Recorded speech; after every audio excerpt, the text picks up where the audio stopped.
Le genre Trap and Run, aussi appelé Trap 'em Up, est le précurseur des jeux de plateforme modernes. Le principe, rendu célèbre par Space Panic en 1980, est simple. Des plateformes, des échelles et des ennemis qu'il faut piéger en creusant des trous dans le sol. L'année 1983 verra la naissance de l'incarnation ultime du genre, Lode Runner.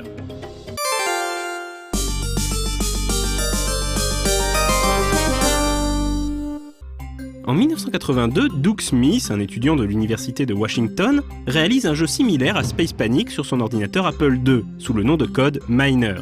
Il soumet le jeu à divers éditeurs mais n'essuie que des refus. Il décide de retravailler son prototype. Le projet, rebaptisé Lode Runner, sera finalement signé par l'éditeur Brotherbound en 1983. Au premier coup d'œil, Lode Runner ressemble à un simple clone de Space Panic, mais le jeu possède des particularités propres. La principale est qu'il est impossible de reboucher manuellement les trous creusés dans les plateformes. Dans Space Panic, reboucher un trou alors qu'un ennemi est piégé à l'intérieur permet de détruire l'ennemi en question. Dans Lode Runner, le seul avantage d'un ennemi piégé est qu'il restera bloqué quelques précieuses secondes et que le joueur pourra marcher par-dessus l'ennemi. Comme les trous se rebouchent tout seuls au fil du temps, avec un bon timing, il est toutefois possible d'éliminer un ennemi en l'attirant dans une fosse en train de se refermer. Comme dans Space Panic, le joueur est capable de creuser des trous à sa gauche ou à sa droite, mais pas directement sous ses pieds. Il doit donc faire attention à ne pas se retrouver piégé dans ses propres fosses. Le but du jeu est de collecter tous les trésors de chaque tableau, puis d'atteindre la sortie. Il y a un vague scénario. Le joueur incarne Jake Peril, un aventurier sans peur et sans reproche qui doit mettre la main sur de précieux trésors avant les maléfiques soldats de l'Empire Bungeling. Toute ressemblance avec un film à succès sorti 2 ans plus tôt serait purement fortuite. Pour l'anecdote, l'Empire Bungeling fait également office d'ennemi dans d'autres jeux Brotherbound comme Shoplifter ou Raid on Bungeling Bay. Outre son gameplay à la simplicité diabolique, Lode Runner innovait par la présence d'un éditeur de niveau, permettant aux joueurs de créer leur propre tableau. Il s'agit probablement du tout premier outil de ce genre mis à disposition des joueurs.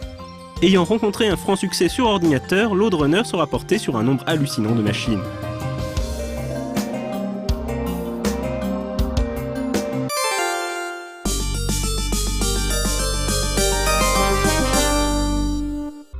Un an plus tard, Brotherbound sort Championship Lode Runner, un add-on contenant 50 niveaux supplémentaires particulièrement corsés. Certains de ces niveaux étaient d'ailleurs des contributions de fans du jeu. À part ça, le gameplay n'avait pas changé d'un pouce. Petite mention en passant de la version NES de Lode Runner. Développée par Hudson Soft, celle-ci se démarque par le design des ennemis. Regardez-les attentivement. Ils ne vous rappellent rien? Et oui, il s'agit en fait de Bomberman. En effet, Hudson avait décidé de considérer Lode Runner comme étant la suite directe du premier Bomberman sorti sur MSX un an plus tôt. Lors de la scène de fin de la version NES de Bomberman, sortie en 1985, on découvrait d'ailleurs que le Lode Runner n'était autre que le héros de Bomberman, devenu humain.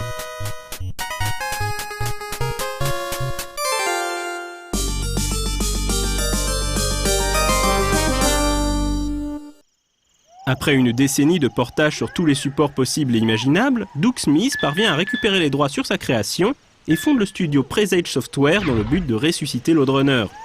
La première réalisation du studio Presage sera Lode Runner The Legend Returns pour PC, Mac et console 32 bits.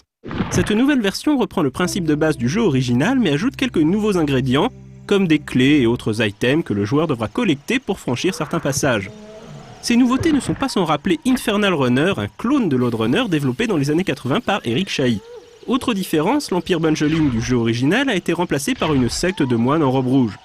Malgré son caractère résolument old school, Lode Runner The Legend Returns remporte à nouveau un franc succès, initiant une nouvelle génération au principe du Trap 'em Up. Un an plus tard sortira Lode Runner Online The Mad Monk's Revenge sur ordinateur uniquement. Il s'agit en fait strictement du même jeu, mais cette fois-ci doté d'un mode multijoueur online.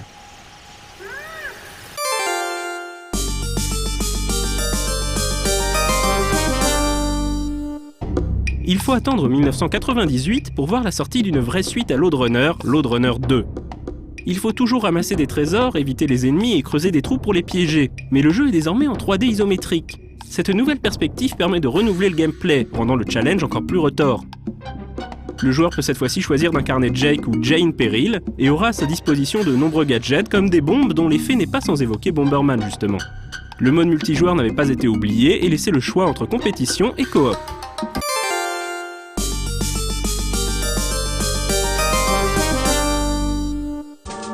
Un an plus tard, Lode Runner entre dans la 3e dimension avec Lode Runner 3D sur Nintendo 64. En réalité, le gameplay reste principalement 2D, le joueur se déplaçant toujours le long de passerelles.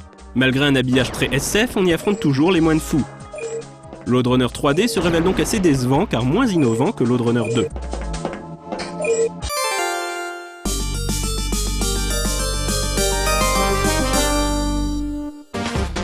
Lode Runner demeure un classique intemporel du jeu vidéo et de nouvelles versions ou remakes continuent de sortir régulièrement. L'une des plus récentes est une version en 2D ennemis sur XBLA sortie en 2008 qui inclut de nouveaux ennemis et pièges, plusieurs modes multijoueurs et bien entendu l'éditeur de niveau.